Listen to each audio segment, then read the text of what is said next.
Next step is to set up DNS records for your email server.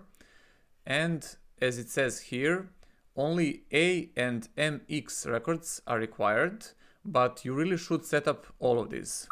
Let's start with an A record.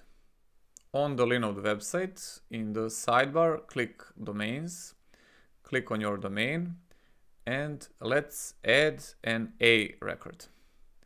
For the hostname, use mail.do-p.com, and IP address will be public IP address of your VPS. For the TTL, I'll go with 5 minutes. Click Save. We've configured A record, and next one is reverse PTR record, which will resolve IP address to a hostname.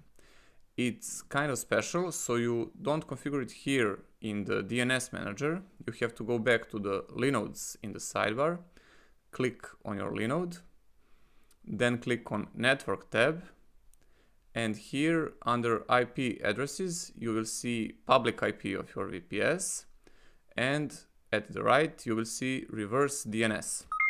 Click on 3 dots here and click Edit RDNS, and here you write fully qualified domain name of your mail server. Click Save. You might have noticed that there was no option to set TTL for reverse PTR. It will take 24 hours to propagate, but no worries, we can continue with configuring the rest of the records. Next one is MX record. So back on Linode website, click Domains, click on your domain, and add a MX record. This is fully qualified domain name of your mail server. Preference is used when you have multiple mail servers. Lower number means higher priority. And for TTL, choose a higher value, since some mail servers will treat you better. Spammers use smaller value here because they are changing servers and IPs often. Leave subdomain empty and click Save. Drill mx.do-p.com will tell us that MX record for our domain is mail.do-p.com. Next record is related to autodiscover and autoconfig, which we will have to skip at least for now. The reason is it requires a publicly faced web server, which we don't yet have. The web server that came with iRedMail, Nginx, is located inside this LXC and is listening on its private IP address. If you had some mail client trying to get its config from this iRedMail, it can't reach it directly. It can only go to here because public IP address is on interface on VPS, and we don't have web server on the VPS yet to redirect that request. Next one is SPF record, which will advertise which servers are allowed to send emails in your domain's name. SPF is actually a TXT record. For hostname, I'll use do-p.com, and for value, I will copy this from the documentation page.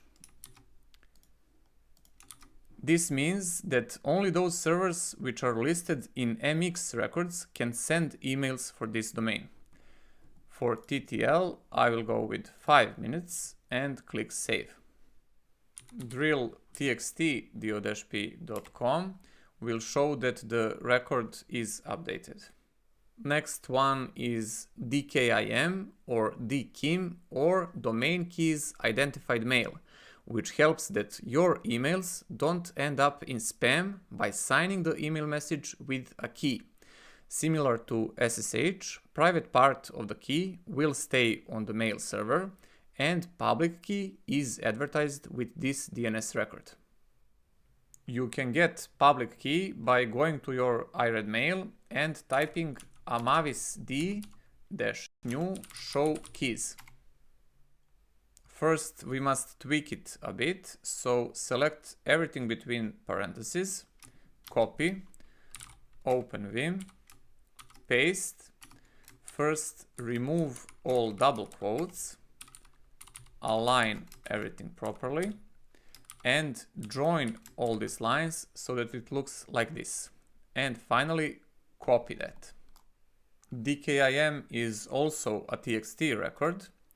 For value, paste from the clipboard. For host name, go back to the terminal and copy this value here. For TTL, you can go with higher value, but I like to use 5 minutes because I don't want to wait if I made some mistake. Click Save. Drill txt dkim._domain_key.do-p.com will show that the record was updated, and you can verify that by going to the iRedMail and using a mavis d-new test keys. And if you see this pass, your record was set properly. Next one is dmark, which is there to prevent phishing attacks via impersonation. It does that by compiling signals from SPF and DKIM, and then you can accept, quarantine, or reject emails based on dmark policy. Dmark is also configured via a TXT record. Hostname is _dmark, and value is something like this. I'm using policy reject, and for mail I will use reports@do-p.com. Set TTL and click Save. Drill txt_dmark.do-p.com shows that the record was properly updated. Next one is XMPP, which we don't have, so we will skip that. And now we need to register our mail domain on Google Postmaster Tools. Note that you will need a Google account for this step. Click on this link, click Get Started, enter your domain, and click Next. You will be provided with a TXT record you need to set so that Google can verify that you own this domain. I already did that when I was preparing for this video, so it's already verified, and I can't find a way to unverify it to show you how it looks. Anyway, you add that TXT record to your DNS, you confirm that it's good with drill txt your domain, there should be a new entry, something like this. Then you go back to the website and click verify, and that's all you need for this step.